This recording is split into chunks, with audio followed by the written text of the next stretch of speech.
Cool guys, so welcome back to another video. Today's video we are looking at videos to watch during lockdown slash quarantine slash self-isolation.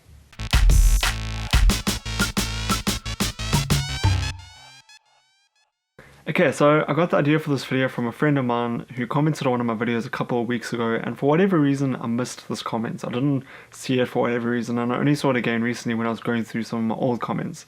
And they were pretty much just asking, why not make a list of movie recommendations for this quarantine and lockdown period? And I was like, that's a pretty good idea. So there's a bunch of movies that I could have put on this list, so I might make another video, but I'm only going to put 5 onto this list for today.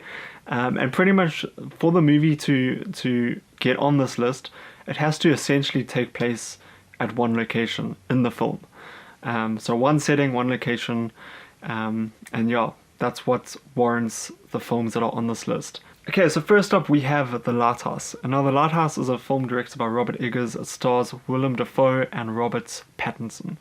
And this film just shows the pure insanity of what happens when people are in isolation for too long.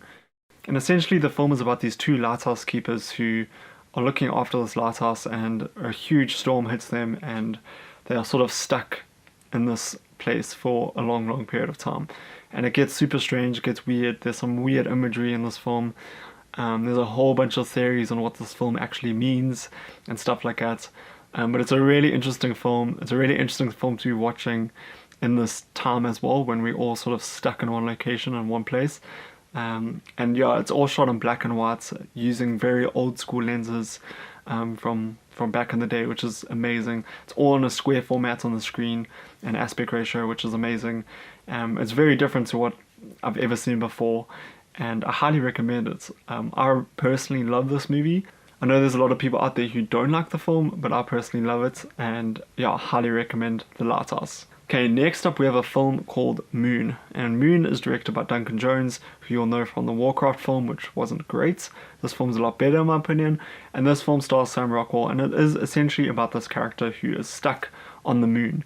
Sam Rockwell's character is looking after this facility on the moon, and he's the only person there, and he is soon to be returning back to Earth when a few things start going wrong while he's serving his last couple of weeks on the moon.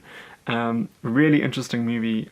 I really enjoyed this film a lot. I saw it like I think in 2010 for the first time, so like a year after it had initially released, and I've always loved this film. I've revisited it a couple of times, but I think especially now that we're in lockdown and we're in quarantine, this could be a fun film to revisit. There's a few twists throughout this film as well, which definitely caught me off guard, and Sam Rockwell delivers such an incredible performance, so definitely check out Moon. I also think the poster for this film is absolutely awesome. I don't know why, just love it so much. Just thought I'd throw that in there. Okay, next up we have The Cat in the Hat, directed by Bo Welch. And now this movie stars Mike Myers as the cat, and it is absolutely terrible. It's a terrible movie that completely destroys and butchers the source material, but I still recommend it, and here is why. So this film is about these two kids who are stuck home alone when this weird cat person shows up to their house, and they get up to all sorts of mischief, and it's not great. But the reason why I've got a bit of a bittersweet relationship with this film is, firstly, I think the production design in this film is pretty good, all things considered. The film looks great. Maybe The Cat in the Hat doesn't, but the actual setting for the film and that looks pretty good.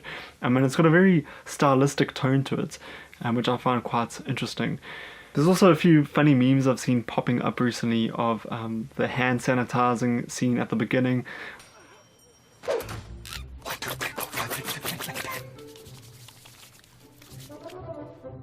where the sort of hygiene freak boss fires someone because they shake his hand, which is quite funny, and I think it's kind of relevant to the time we're in now. So that's why it's on this list. But it isn't great. It's not a good movie. But for some reason, I have a lot of fun every single time I watch it. I just have fun with it, and I don't know why, because it's not a good movie. And I love the book, and this is nothing close to the book. And probably all of you disagree with me on this statement, but I said it anyway because I do like the movie and I have fun watching it. So check out Cat in the Hat. It is so bad. but it could be something to throw in the background while you're doing something else or something like that.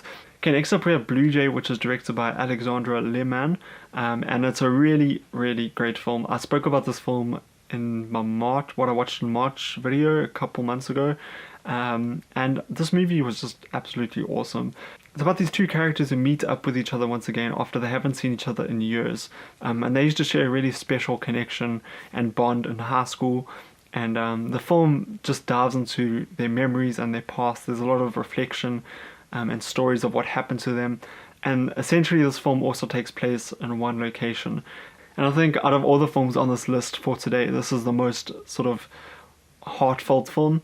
It does tug on your heartstrings at times. It does share some really emotional moments at times. It's a really incredible film. I'm surprised more people don't talk about it. I think it's one of those films that sort of snuck under the radar and no one just knows about it. But it's a really, really solid film. Stars Mark Duplass and Sarah Paulson as the two lead characters, and it is a really great movie. I really, really enjoyed this film. And it's just a great film about great storytelling.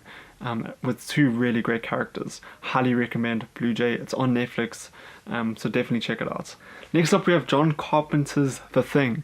I watched this film last night for the first time and it is absolutely crazy. It's about this group of scientists who are stuck in Antarctica doing research, and they are being followed by this creature. And this creature can like shapeshift and it can do all sorts of stuff. And this film was incredible. The practical effects in this film blew my mind. Absolutely blew my mind. And it just made me, again, just appreciate what practical effects did for the film industry. And I really wish more films would stick with practical effects over CGI. Because this film, oh, it was so great to look at. There was a lot of gore in this film. There was a lot of like weird crap that happens in this film with this creature. But it's all practical, and it just looks amazing with regards to its practical effects. I thought it was so good. I don't know, like there were certain practical effects that they did in this film, which I honestly don't know how they executed. Like I was trying to figure it out. It's like, how did that work? How did they make it like do that? And that just blew my mind. So it's a fun film, super gory. It's like a typical 80s sort of horror film, but I really did enjoy it. Kurt Russell is the lead actor in it, and it is a really, really fun film. There are definitely a few dumb things that happen in the film where I was like, come on guys, come on. But it's your sort of typical horror scenarios, you know. So I personally really, really enjoyed it. I thought it was great. And the reason it's on the list is because it all takes place in a science facility in Antarctica, which is like the most desolate place on Earth. So I thought it would just work really, really well in this category as well, as a self-isolation, quarantine, or lockdown pick. So yeah, that's what's on the list. Guys, let me know if I missed a film that you think should be on this list. I am planning on potentially making more of these videos depending on how well this one does, but please interact in the comments down below. Let me know what film you think is a good isolation, quarantine, or lockdown film. Let me know what you think about this list. Do you like it? Do you hate it? Have you seen any of these films? What are your opinions on these films? I'd love to know your thoughts on that. Thank you so much for joining me today. I hope you guys are all staying well, safe, and healthy. I really appreciate you guys. Thank you so much for watching. I'll see you in the next one. Bye bye.